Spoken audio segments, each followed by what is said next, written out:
자, 지난번에는 이사야서 53장을 위주로 우리 예언을 펼쳐 나갔습니다.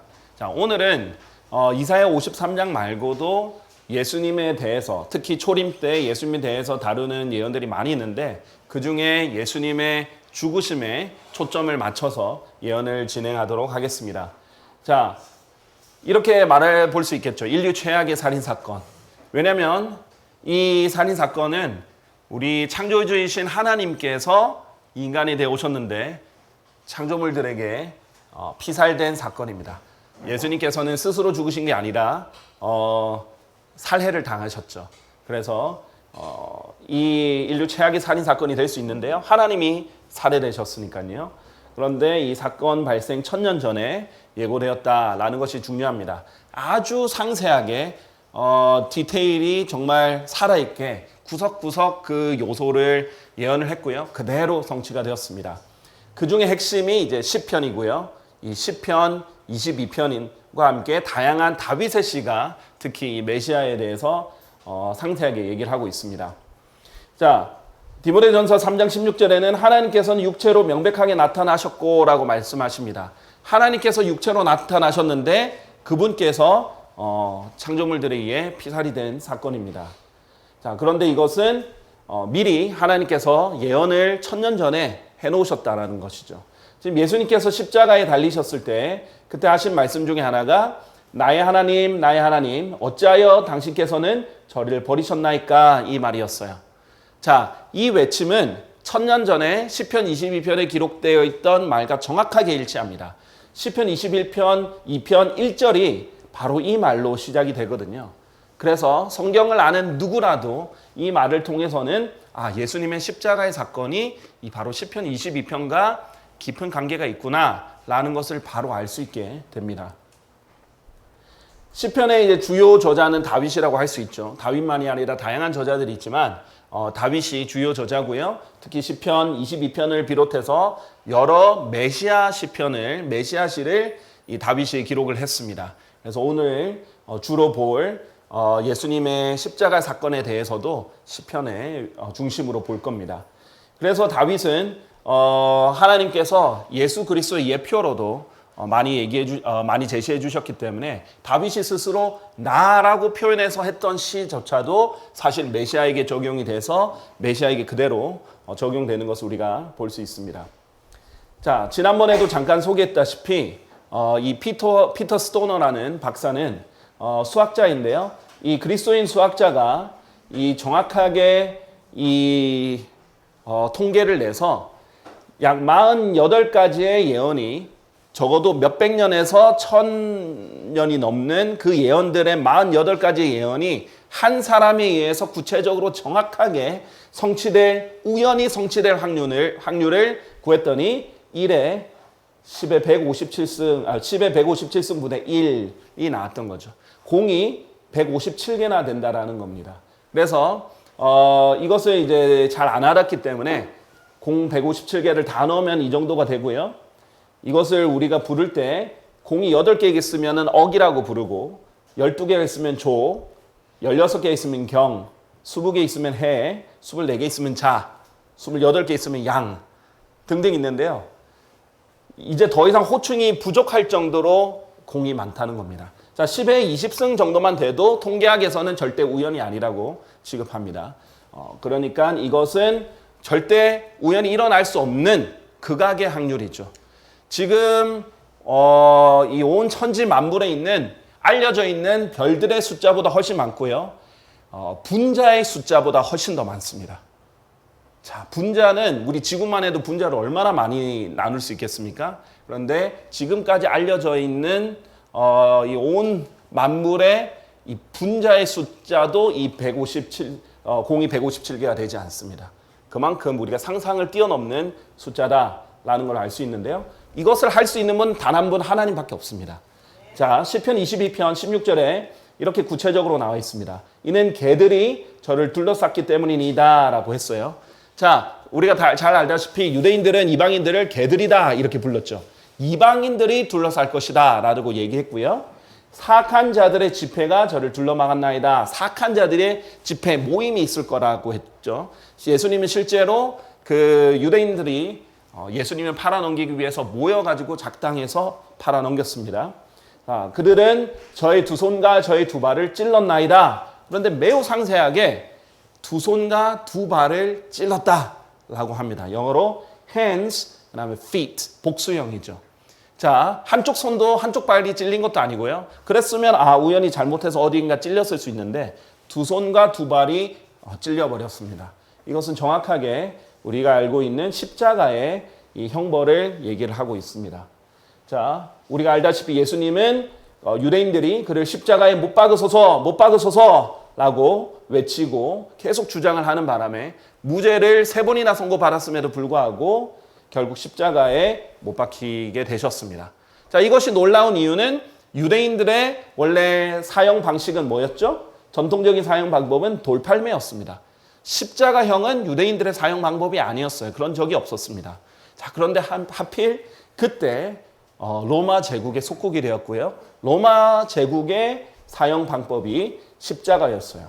근데 이것이 얼마나 끔찍했냐면 이 로마의 정치인 중에 하나인 키케로가 십자가는 가장 잔인하고 역겨운 형벌이다라고 할 만큼 끔찍한 형벌이었죠.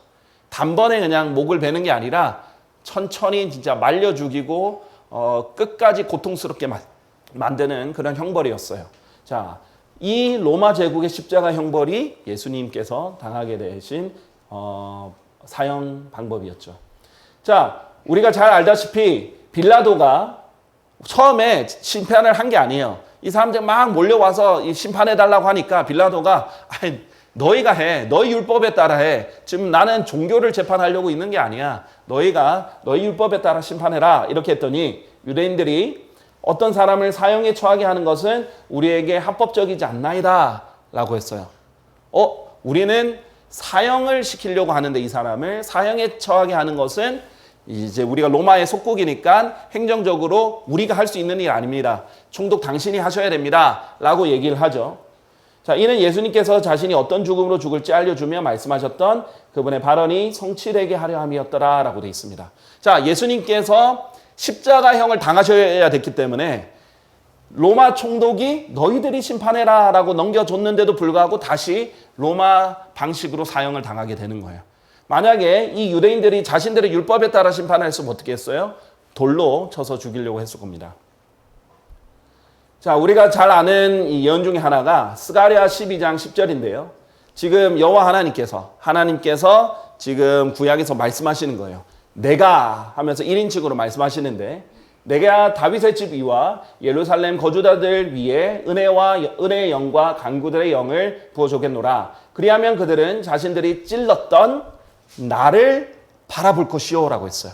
지금 하나님께서 얘기하시는데 그들이 찔렀던 나를 볼 것이다 라고 해요. 자, 우리 셋째 하늘에 계신 하나님은 아무도 찌를 수가 없어요.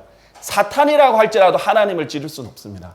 하나님은 절대 untouchable, 절대 이렇게 해를 가할 수 있는 존재가 아니에요. 시험도 당하지도 않으시고 공격을 받으실 수도 없어요. 누군가 약간의 상처도 낼 수 없는 게 진짜 하나님이라는 전지전능하신 분입니다. 그런데 그들이 찔렸던 나를 이렇게 얘기하죠. 자, 바로 이것이 예수님께서 하나님이셨다라는 증거죠. 하나님께서 언제 찔리셨느냐? 인간으로 이 땅에 오셔서 육신으로 나타나셨을 때 우리를 대신해서 찔리게 되셨죠. 자, 이런 예언들이, 놀라운 예언들이 그대로 성취가 됩니다. 우리가 알다시피 예수님이 부활하고 나서 제자들은 눈으로 직접 봤습니다. 직접 봤어요. 내가 그분의 두 손 안에 있는 못들의 자국을 보고 나의 손가락을 못들의 자국 속에 넣으며 나의 손을 그분의 옆구리 속에 찔러 넣지 아니하고는 내가 믿지 않겠노라. 이렇게 얘기했는데 예수님 나타나서 나의 두 손과 나의 두 발을 보라. 바로 나니라 라고 하셨죠. 직접 자신의 못자국을 다 보여주셨습니다. 500명이 넘는 사람이 예수님의 부활을 목격했습니다. 그리고 그 목격이 얼마나 진실되었는지 목숨을 걸고 그 증거를 시키지도 않았는데도 합니다. 심지어 하지 말라고 가둬놨는데도 합니다. 자, 그렇게 진실된 증인들이 예수님의 부활을 증거했었죠. 자, 두 번째 보시면 시편 22편에 이렇게 돼 있어요. 그들은 저의 의복들을, my garments를 자기들 가운데서 나누고 저의 겉옷을, my vesture, 의복들을 두고 제비들을 던지나이다 라고 돼 있어요. 자, 의복들을 나누고 겉옷을 두고 제비들을 던지는 거예요. 자, 이 두 가지 파트가 있는데 그대로 상세하게 이루어집니다. 시편 20편 1000년 전에 예수님 십자가 달리시기 1000년 전에 기록된 건데요. 일단 의복들을 보면요. 요한복음 19장 23절 24절에 그때 군인들이 예수님을 십자가에 못 박았을 때 그들이 그분의 의복들을 취하여 군인마다 한 부분씩 4개 부분으로 만들었으며, 자, 이 의복들을 나눕니다. 4개 부분으로 한 부분씩 해서 4명의 이제 로마 병사들이 나누게 되죠. 자, 의복들을 정확하게 나눈다라는 것이 성취가 되었습니다. 자, 그런데 겉옷은 어떻게 됐느냐? 이 성경에서 우옷이라고 하는 코트, 외투 같은 그런 우옷입니다. 가장 이제 겉에 있는 것을 말하는데, 이음매 없이 꼭대기부터 통으로 엮어진 것이었더라. 근데 이 우옷은, 다른 것은 나눌 수 있는데 이 우옷은 통으로 돼 있어서 나누면 오히려 상하는 거예요. 자, 그래서 제비를 던져서 뽑는 게 아니죠. 제비를 던지는 거, cast lots죠. 제비를 뽑는 건 한국 방식입니다. 제비를 던지는 것은 바로 이스라엘의 방식이에요. 주사위 던지듯이 딱 이렇게 통에나 상자에 담고 흔들어서 던지는 겁니다. 자, 제비를 던져서 누가 가질지 결정을 합니다. 그래서 실제로 제비를 던져서 겉옷을 두고 선택을 하죠. 그래서 성경 기록이 성취되었던 것입니다. 그대로 아주 디테일하죠. 모호한 게 아니에요. 뭐 노스트라다무스나 이런 사람이 자기가 예언한다고 이렇게 하면서 애매하게 하는 그런 말이 아닙니다. 아주 구체적으로 했고 그것이 원수들에 의해서, 적들에 의해서 성취가 됩니다. 자, 뭐 일부, 그런데 이게 중요한 게 뭐냐면 일부 한국 성경들에서는 이것이 뒤바뀌어 있어요. 겉옷이 아니라 속옷으로 돼 있습니다. 자, 우리나라에서 이제 속옷이라고 하면 보통 이제 팬티나 뭐 이런 것들 하는데 예수님의 팬티를 나눈 게 아니고요. 겉옷을 나눈 것입니다. 자, 그래서 이제 킹제임스 성경에 보면 다양한 표현들이 있어요. 옷에 대해서. 이거 말고도 많이 있는데 일단 겉옷 종류만 해도 예복, 간복, 우옷, 외투, 그다음에 vesture, 겉옷, 제복, 그다음에 의복, 덧옷 뭐 등등 다양한 옷이 있어요. 이 외에도 이제 clothing처럼 그냥 기본적인 옷같이 다양한 옷들이 있는데 이것을 일일이 다 세부적으로 구별을 했습니다. 보통 이제 한국어 성경들을 보면 대부분 이것들이 겹쳐져 있어요. 그 차이를 상세하게 이제 나누게 됩니다. 옷은 사실 성경에서 굉장히 중요한 역할을 하거든요. 예수님과 관련해서도 중요한 역할을 하지만, 그래서 그런 부분들이 구체적으로 성취가 되었다라는 것이 이제 중요한 예언의 핵심입니다. 자, 세 번째를 보면 시편 41편인데요. 이것도 역시 다윗의 시편입니다. 진정 제 자신의 친한 친구, 곧 제가 신뢰하였고 저의 빵을 먹었던 친구가, 빵을 같이 먹었던 그 친구가 저를 대적하여 그의 발꿈치를 들었나이다 라고 돼 있어요. 빵을 먹었던 그 친구가 발꿈치를 들고 대적했다라는 거죠. 자, 실제로 요한복음 13장에 보면 우리가 마지막 만찬이라고 하는 그 최후의 만찬 때 어떻게 됐냐? 이 함께 빵을 먹었죠. 그리고 유다 이스카리옷이 받아들은 빵 조각 섭이라고 하거든요. 이게 참 웃겨요. 이 킹제임스 성경에 참 신비기도 한데 섭, SOP거든요. SOP는 뭐에 줄인 말이냐면 Son of Perdition, 파멸의 아들. 이것의 또 줄임말이기도 해요. 그래서 이 한 조각, 빵 한 조각을 따라서 사탄이 그 안으로 들어갑니다. 유다 이스카리옷 안에요. 그때 예수님께서 그에게 말씀하시기를 내가 하는 그 일을 속히 행하라. 뭐 예수님 다 알고 계시니까요. 그래서 그 즉시 받은 후에 즉시 나가가지고 밤에 예수님을 넘기려고 나갑니다. 함께 빵을 먹던 자가 배반하죠. 심지어 딱 그 바로 빵을 먹는 그 장면에서 성경 기록이 너무 선명하게 성취되기 위해서 여지를 두지 않습니다. 자, 그러자 그분께서 아직 말씀하고 계신 동안 보라 열둘 중 하나인 유다가 왔으니 수석 제사장들과 백성의 장로들로부터 한 수많은 무리가 칼들과 몽둥이들을 들고 그와 함께 왔더라. 자, 이렇게 몽둥이 들고 사람을 데리고 와서 배반해서 넘기죠. 자, 그때 어떻게 하냐면 입맞춤으로 넘깁니다. 그때 예수님께서 뭐라고 하느냐? 친구여 라고 합니다. 자, 친구가, 빵을 먹던 친구가 배반할 거라고 했죠. 하나님께서 그 예언을 정확하게 상기시켜 주는 거예요. 그 장면에 놓치지 않도록 우리에게 알려주시는 겁니다. 자, 자신과 함께 빵을 먹던 자가 또 성경에서 친구라고 하는 자신의 친구라고 하던 그 자가 배반을 하게 됩니다. 자, 다음 예언은 스가랴서를 보겠습니다. 스가랴서 11장 12절에서 13절 보면 아주 재미있는, 정말 구체적으로 재미있는 예언이 나오는데요. 그런즉 내가 그들에게 말하기를, 지금 하나님께서 계속 얘기하시는 거예요. 만일 너희가 좋게 생각하거든 나에게 나의 값을 달라. 하나님의 값을 달라는 거예요. 하나님이 그들에게 나의 값을 달라. 그런데 만일 그렇지 아니하거든 그만두라. 이렇게 했어요. 그렇게 하여 그들은 나의 값으로 은하 30개를 달아주었도다. 지금 하나님의 값을 하나님이 얘기하시는데 은하 30개로 달아주었다는 거예요. 이제 구약을 아시는 분은 이거 굉장히 모욕적인 거라는 것을 아실 거예요. 성인 남성은 원래 은하 50이 돼야 됩니다. 성인 남성도 취급 안 한 거예요. 자, 굉장히 모욕적인 값인 겁니다. 헐값에 하나님이 팔려 나가신 거예요. 자, 주께서 나에게 말씀하시기를 그것을 그 토기장이에게 던지라. 보세요. 자, 은하 30을 어디에 던져라? 토기장이에게 던지라. 곧 내가 그들에게서 매겨진 훌륭한 값이로다 하였더라. 그런즉 나는 은하 30개를 취하였고 그것들을 주의 집안에 있는 토기장이에게 던졌더라. 자, 보통 이 성경을 읽었을 때 지금도 사실은 유대인들이 54주에 나눠가지고 이 모세오경을 제외한 나머지 이 예언서 특히 부분들을 나눠서 읽거든요. 1년에 한 번씩은 꼭 이 부분 읽어요. 이해가 안 될 거예요. 하나님한테 값을 매기는데 은하 30인데 그걸 갑자기 토기장에게 주라 했는데 왜 주의 집안에 토기장에게 있지? 주의 집안에 던지면서 동시에 토기장에게 줄 수가 있는가? 이런 의문점이 들 거예요. 그런데 이것을 완벽하게 정확하게 성취하신 것이 예수님이십니다. 자, 보세요. 마태복음 26장 15절에 그들에게 말하기를 내가 그분을 너희에게 넘겨주겠으니 너희는 나에게 무엇을 주겠느냐 하였더라. 그러자 그들이 은하 30개로 그와 언약을 맺었더라. 정확하게 은하 30개가 성취가 됐죠. 그러니까 그 금액까지 어떻게 정확하게 맞추겠습니까? 자, 그런데 내가 그 무고한 피를 배반한 것으로 인하여 나는 죄를 지었노라 하였더라. 그러자 그들이 말하기를 그것이 우리와 무슨 상관이냐? 내가 그것을 처리하라 하였더라. 나중에 후회하죠. 유다 이스카리ot이 후회해서 다시 돌려주고 예수님을 돌려달라고 합니다. 그런데 안 돌려주죠.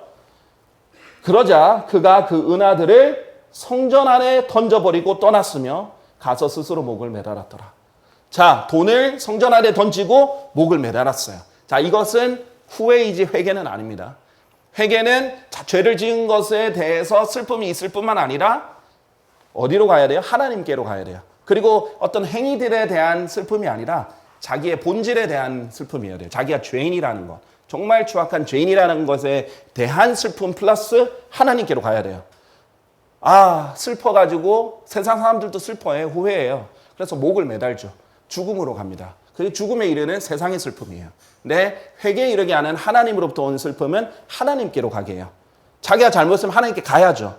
안 가면 반쪽짜리입니다. 자, 결국 스스로 매달아 죽음으로 갔죠. 자, 그런데 성전 안에 던져버렸습니다. 이것도 이루어졌죠. 주의 집안에 던져졌으니까요. 자, 그런데 어떻게 됐느냐? 토기장이한테는 어떻게 갔느냐? 이에 수석 제사장들이 그 은하들을 취하며 말하기를 그것이 핏값이기에 그것들을 성전 금고 안으로 넣는 것은 합법적이지 않도다. 율법에 따르면 그 핏값은 하나님께 드려질 수 없죠. 그래서 그리하여 그들이 의논한 뒤에 그것들로 타국인들을 매장하기 위한 토기장의 밭을 매입하였더라. 자, 이걸로 이제 성전을 위해서 쓸 수 없으니까 그러면 이걸로 토기장의 밭을 사자. 나중에 타국인들을 매장하기 위해서 그걸로 사자 하고 쓰게 됩니다. 하필 그때 성전에 누가 있었어요? 토기장이가 있었고 그 토기장이의 밭을 산 겁니다. 그것도 예수님을 죽이는 그 종교 지도자들에 의해서 그 상세한 내용들이 정확하게 성취가 됩니다. 보세요. 2000년이 지난 지금까지도 유대인들은 예수님을 인정 안 합니다. 그런 사람들에 의해서 하나님께서 하나님의 말씀이 그대로 성취된 거예요. 이게 그냥 가짜로 꾸민 게 아니에요. 서로 연극을 한 게 아닙니다. 그럼 그 증오가 어떻게 2000년까지 갑니까? 그렇죠? 그런데도 정확하게 원수들에 의해서 성취가 되는 거죠. 구체적으로 성취가 됐죠. 자, 또 보세요. 스가랴서 13장 7절에 보면 목자를 치라. 그리하면 양들이 흩어지리라. 예수님께서 이 구절을 인용하세요. 자, 그러면서 뭐라고 말씀하시냐면 너희 모두는 이 밤에 나로 인하여 실족하리라. 이는 기록되기를 내가 목자를 지니니 양물의 양들이 멀리 흩어지리라 하였기 때문이라. 자, 이걸 인용을 하십니다. 그러면서 너희 모두가 나로 인해서 오늘 실족할 거다, 이 밤에. 그랬더니 제자들이, 그리고 우리가 잘 아는 베드로가 저는 절대로 당신을 부인하지 아니하겠나이다. 제가 차라리 죽겠습니다. 그런데 베드로만 한 게 아니에요. 모두도 이와 같이 말씀드렸더라. 그들 모두도. 그러니까 제자들이 다 이렇게 말씀드린 거예요. 자, 지금 뭐냐면 제자들은 바로 지금 예수님이 잡히기 얼마 전이에요. 몇 시간 전이에요. 이때까지만 해도 절대 자기들은 배반 안 할 거라는 확신이 있었습니다. 심지어 예수님께서 성경까지 인용해서 이 일이 있을 거다라고 얘기했는데도 절대 그러지 않을 겁니다라는 확신이 있었어요. 그럼에도 불구하고 하루도 채 지나기 전에 그들 모두가 그분을 버리고 도망합니다. 성경은 그대로 이루어졌죠. 목자 예수 그리스도를 쳤더니 제자들인 양들이 흩어져 버렸습니다. 그리고 어떤 청년 한 명이 자신의 알몸에 한 장의 아마포천을 두른 채 그분을 따르고 있었는데 청년들이 그를 붙잡았더라. 그러자 그가 그 아마포천을 남겨두고 벌거벗은 채 그들에게서 도망하였더라. 얼마나 수치스럽게 도망갔냐면 심지어 벌거벗은 채 도망간 사람도 있었다라는 거죠.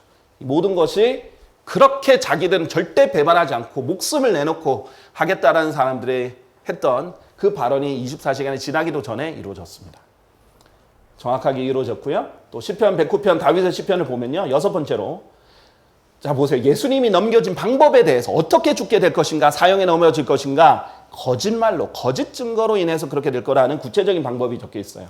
사악한 자의 입과 속이는 자의 입이 열려서 저를 대적하기 때문이니이다. 그들은 거짓말하는 혀로 저를 거슬러 말하였나이다. 그들은 증오의 말들로도 저의 주위를 둘러쌌으니 까닭 없이 저를 대적하여 싸웠나이다. 예수님은 십자가에 달려 죽을 근거가 없었어요. 뭐 돌을 맞거나 아니면 십자가에 달릴 어떤 이유도 없었어요. 예수님이 무슨 살인을 한 것도 아니고 강간을 한 것도 아니고 도둑질을 한 것도 아니고 폭력을 한 것도 아니고 아무것도 아니에요. 선한 일만 하셨어요. 예수님은 살려주시고 고쳐주시고 하나님의 말씀을 선포하고 이런 좋은 일들만 하셨는데 까닭 없이 대적하셔서 싸우고 거짓 증거로 예수님을 십자가에 넘겨주신 사형에 넘긴 거죠.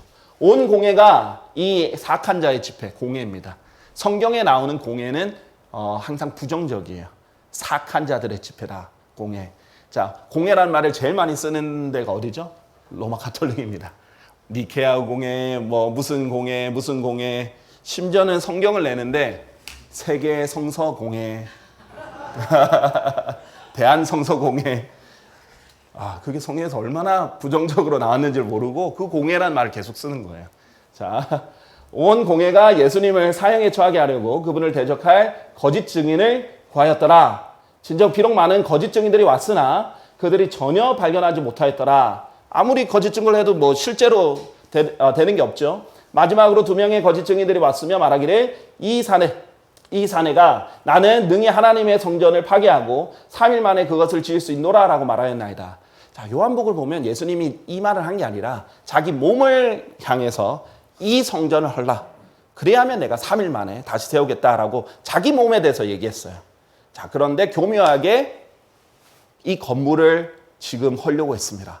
지금 이 테러를 일으키려고 한 겁니다. 이런 식으로 몰아가는 거죠. 자, 그리고 로마의 법상으로는 예수님이 죽을 사유가 하나도 없어요. 그래서 심지어는 대제사장이 내가 하나님의 아들인 그리스도인지 너는 우리에게 알리라 이렇게 얘기했어요. 그래, 네 말이 맞다. 내가 말하였도다 하면서 이후로는 인자가 권능의 오른편에 앉아있는 것과 하늘의 구름들 가운데 강림하는 것을 너희가 보리라. 지금 자기가 하나님이다 이렇게 얘기하신 거예요. 자, 그러자 격분해가지고 신성모독을 했으니까 죽여야 된다. 더 이상 증인들이 필요 없다. 죽이자 이런 거예요. 자, 신성모독은 정말 중한 죄죠. 유대인들에게 특히. 그런데 예수님이 정말 신성모독을 했느냐? 아니죠. 예수님은 수많은 증거들로 자기가 하나님인 것을 이미 입증했습니다. 죽은 자들도 살리시고 병자들도 고치시고 예언되어 있던 모든 이 눈먼 자들도 하나님께서 치유하시고 뭐 파도도 잠재시고 수많은 증거들을 댔어요. 그래도 안 받아들인 겁니다. 자, 이 침례자 요한이 한번 이제 감옥에 갇혀서 이렇게 물은 적이 있어요. 예수님, 정말 당신이 오실 그분이십니까? 그랬더니 자, 대답이 뭐냐? 네, 그래, 맞아. 내가 올 그 메시아야 라고 대답하지 않으시고 예스 대신 이 말을 하십니다. 눈먼 자들이 보고 절뚝거리는 자들이 걸으며 나병한 자들이 정결해지고 기복한 자들이 들으며 죽은 자들이 일으켜지고 가난한 자들에게 복음이 선포되는 것이라. 이 말을 너희가 보고 들은 것을 알려줘라. 그게 예스예요. 메시아라는 걸 어떻게 아느냐? 이 구약에 수없이 많이 예언되어 있던 메시아의 증거가 이렇게 있을 거라는 거죠. 이 사람들이 아니 무슨 엘리야가 살아나도 이 정도 많은 기적을 행하겠느냐 이렇게 할 정도였어요. 아니 무슨 모세가 살아나고 엘리야가 살아난다 해서 이 정도가 되겠느냐. 너무나 확실한 증거였는데 거절한 겁니다. 자, 그래서 예수님 그랬죠. 내가 얼마나 자주 너의 자녀들을 한데 모으려고 하였느냐. 그런데 너희가 원치 아니하였도다. 너무나 증거가 넘쳤지만 결국은 다른 걸로 거릴 수 없으니까 신성모독으로 예수님을 죽이려고 합니다. 심지어는 이방인인 빌라도에게 3번이나 예수 그리스도의 무죄가 선고되었음에도 불구하고 억지로 결국은 십자가에 못 박아 버리는 거죠. 까락없이 그를 대적하는 부분 정확하게 성취됐습니다. 자, 이제 두 파트를 자세히 볼 텐데 한번 보겠습니다. 7번째 파트가 이거예요. 다윗의 시편 34편을 보면요. 그분께서 그의 모든 뼈들을 지키시는도다라고 돼 있어요. 자, 이거는 십자가형을 아는 사람에 있어서는 매우 의아한 사실이에요. 십자가형은 당연히 다리뼈, 무릎뼈가 부러지는 것이 정상입니다. 왜냐하면 이게 서서히 죽이기 위해서 만들어진 고문이기 때문에 그냥 놔두면 일주일도 넘게 가는 사람들이 있어요. 심한 경우에는 며칠 만에 죽는 경우가 대부분이겠지만, 근데 어쨌든 몇 시간 만에 바로 안 죽습니다. 그래서 웬만하면 시간이 지났다 그러면 그렇죠. 이제 십자가에 못 박혀 있는데 피도 흘리고 뭐 여러 가지 이 자세도 그렇고 이 숨에 압박이 있고 숨쉬기 힘드니까 자기가 뼈가 다치고 살이 찢겨지는데도 계속 헐떡거리면서 왔다 갔다 해야 되는 거거든요. 그걸 못하게 무릎뼈를 다리뼈를 부러뜨리면 더 이상 못하고 죽습니다. 그런데 하나님께서는 그의 모든 뼈들을 지키신다. 그것들 중 하나도 부러지지 아니한다라고 하나님께서 예언을 하셨어요. 십자가형에서 그렇게 하기에는 너무나 어려운 일입니다. 자, 그런데 이것은 BC 1000년경 약 예수님 죽으시기 1000년 전에 기록된 거고요. 그것보다 훨씬 더 된 1500년경에 모세의 오경 중에 출애굽기에 보면 예수님은 유월절 양으로 죽으셨잖아요. 그 부분은 우리가 이사야서 53장을 통해서 많이 봤단 말이에요. 자, 거기서 뭐라고 돼 있냐면 유월절 어린 양은 뼈 하나도 부러뜨리지 말라라는 명령이 있습니다. 예수님은 유월절 어린 양으로 죽으셨기 때문에 절대 뼈가 부러지면 안 되는 상황이에요. 안 그러면 예표가 어긋나게 되는 겁니다. 자, 이런 예언들을 다 지키면서 어떻게 이루어졌는가? 일단 우리 십자가형을 보면 이제 일반적으로 알려져 있기에는 여기 손목 쪽으로, 이 성경에서는 이 전체가 다 손이죠. 손목 쪽에 이 뼈들 사이에 박기 때문에 뼈가 부러지게 박는 게 아니라 고정이 될 수 있도록 뼈 사이에 박는 거죠. 이 발도 마찬가지입니다. 가장 공간이 넓은 그 사이에 못을 박아서 뼈를 부러뜨리고 박는 게 아니라 뼈 사이에 뚫고 고정되도록 박습니다. 그러니까 박는 것 자체에서도 뼈가 부러지지 않고요. 그리고 어떻게 됐냐면 너무나 당연하게 다리를 이제 부러뜨려야 되는데, 그래서 양옆에 있는 그 도둑들은 하나님께서 그 군인들이 부러뜨립니다. 첫 번째 사람이 2다리를 부러뜨렸으며 그분과 함께 십자가에 못 박힌 다른 이의 2다리도 부러뜨렸더라. 군인들이 그냥 너무나 당연하게 했어요. 특히 그때는 그 다음 날이 시체를 남겨두면 안 되는 명절이었기 때문에 이스라엘 관례상 절대 시체를 남겨두면 안 됩니다. 그래서 빨리 죽이려고 부러뜨렸어요. 자, 그런데 그들이 예수님께 이르러 그분께서 이미 죽으신 것을 보자. 근데 예수님이 돌아가셨어요. 자, 첫 번째, 여러분 그 예수님 십자가에 달리실 때 혹시 그림 같은 거 보셨으면 예수님만 피투성이가 돼 있죠. 강도들도 십자가에 못 박혀서 이런 데서는 이제 피가 나오지만 예수님은 가시관도 쓰시고 채찍들도 맞고 해서 온 몸이 피투성입니다. 머리부터 발끝까지. 그런 상태에서 훨씬 더 빨리 죽으신 거죠. 그리고 예수님 스스로도 숨을 이렇게 거두셨고요. 자, 이미 죽으신 거예요. 부러뜨리려고 했더니 이미 죽었어요. 그럴 필요가 없는 거예요. 그런데 확인은 해봐야죠. 군인들이 점검을 해봐야 되니까 굳이 다리를 부러뜨리지 않고 군 있는 줄 한 명이 창 하나로 그분의 옆구리를 찔렀습니다. 곧바로 거기에서 피와 물이 나왔더라라고 돼 있습니다. 자, 이렇게 찔러서 죽었는지 확인한 거죠. 심장을 찔렀으니까 물과 피가 쏟아져 나오죠. 자, 이건 더 이상 이제 확인할 필요도 없어요. 이미 확실히 죽었습니다. 그러니까 다리를 부러뜨리지 않는 거예요. 이것도 정확하게 제자들에 의해서가 아니라 이 예언을 전혀 모르는 군인들에 의해서, 원수들에 의해서 이렇게 성취가 됩니다. 뼈 하나도 부러지지 않겠죠. 자, 또 다른 이제 마지막 이 예언을 보면요. 이 예수님이 십자가에 달렸을 때 어떤 것들이 주어질 건지에 대한 예언입니다. 그들은 또한 저의 음식으로 쓸개즙을 주었나이다. 또 그들은 저의 목마름에 식초를 마시라고 제게 주었나이다. 자, 그 십자가에 달리고 있을 때, 자, 유대인들은 전혀 상상도 못했을 거예요. 십자가형은 몇백 년 전에는 전혀 상상도 못했던 형벌이니까.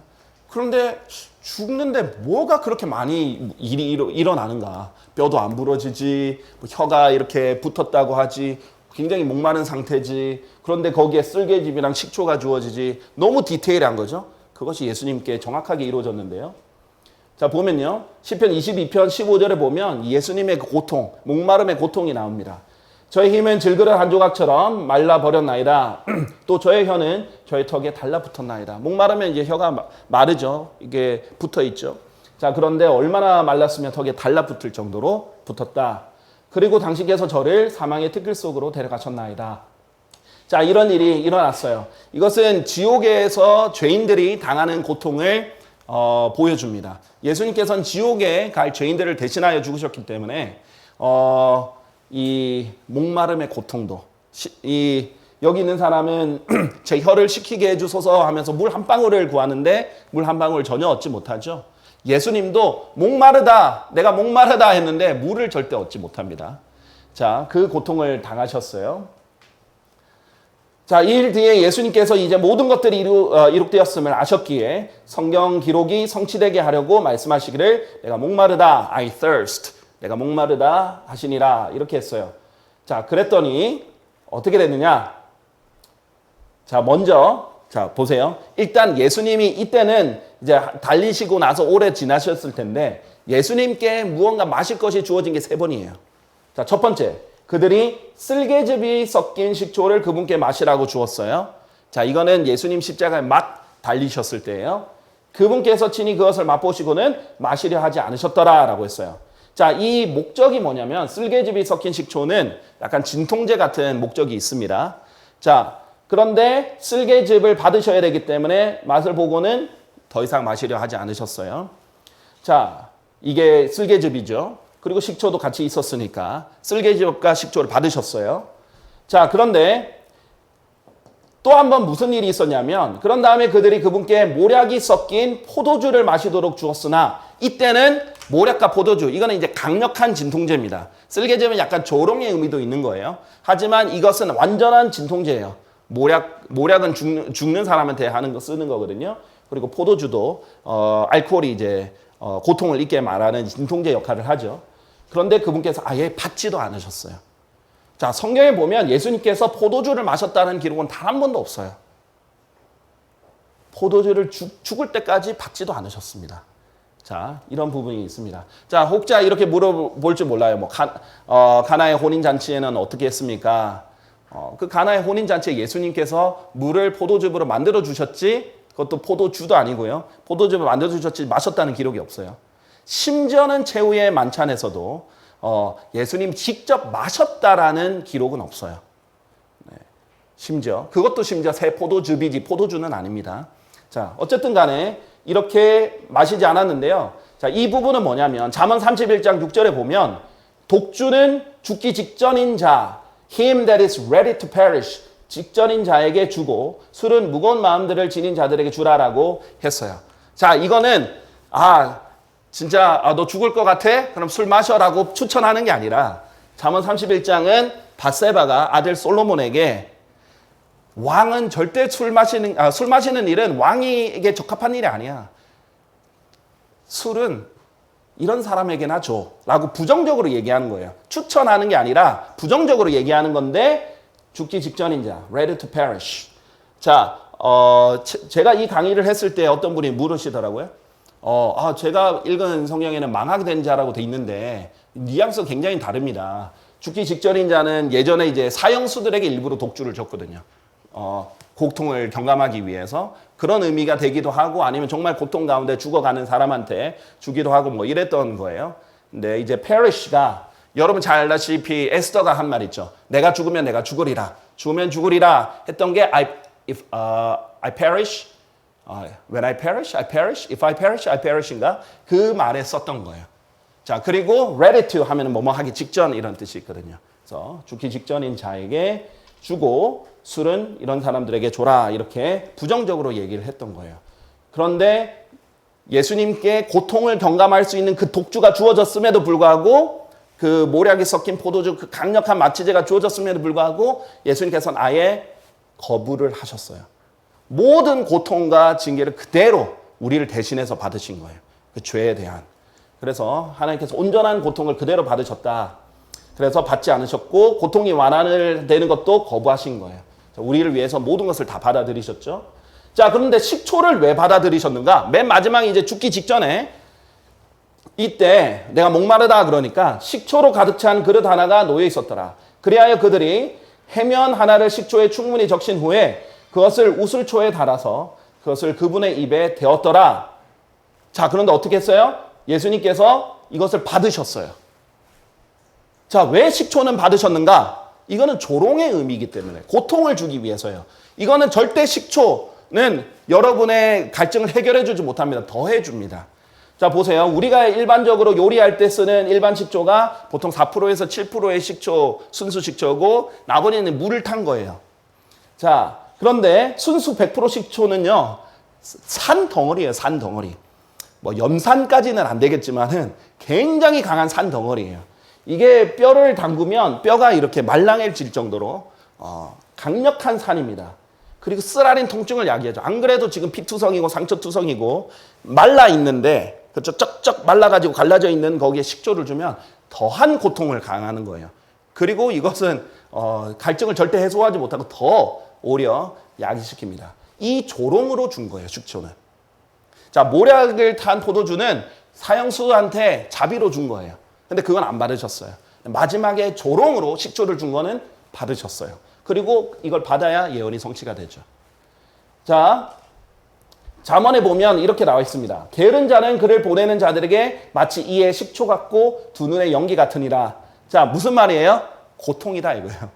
사장이 있으면 좋은 이렇게 열심히 하는 직원이 있으면 너무 든든하고 힘이 나는데 게으른 직원이 있고 잘 못하는 직원이 있으면은 고통이잖아요. 고통 덩어리예요. 그렇죠? 가시같이 되는 역할을 하는데 그래서 편의점 할 때 알바 구하는 게 너무 힘들죠.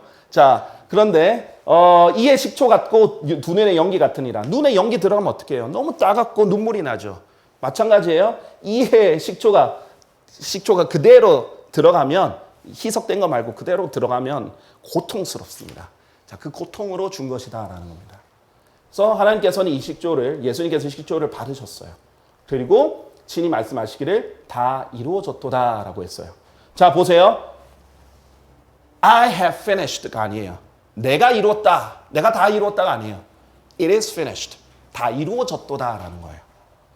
지금 예수님께서 이렇게 하신 것이 다 성경이 다 이루어졌다라는 거예요.